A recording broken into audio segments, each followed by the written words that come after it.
Hi, my name is Najiroy Artan. I took up a BSCS course in CIT and got an internship in Matimco Incorporated.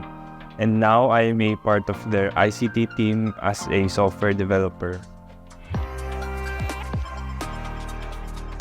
Video games talaga. Maglaro ng mga computer games. Tapos, naisipan ko sa sarili ko na bakit hindi ako gumawa ng sarili ko. Siyempre, nung una, nakafocus lahat ng attention ko sa game development. Luckily, nakita ko yung web dev course. Tapos, nung na-try ko, nakita ko na parang masaya naman pala gawin to. Kasi yung mga technologies na na-discover ko, ang saya nila matutunan. Tapos, tuloy-tuloy yung progress ko sa pag-learn ng mga technologies about web dev. Tapos dun, ang path ko naging from game dev to web development. Nung na-hire ako sa team ko, naging super happy naman ako kasi yung skills ko from web dev ay gusto ng ibang tao. Yung nagawa ko sa CS courses namin ay naka-build talaga ako ng mga software, tapos yung process na enjoy ko talaga.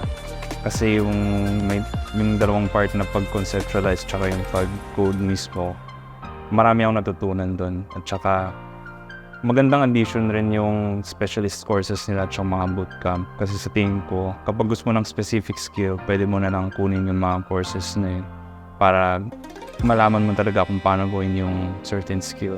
Malaking tulong ho yung interview practices na ginawa namin sa CIT. Kasi doon ko nalaman yung proper communication habang nag-i-interview sa isang interviewer sa isang kumpanya. Malaking tulong ko talaga yun.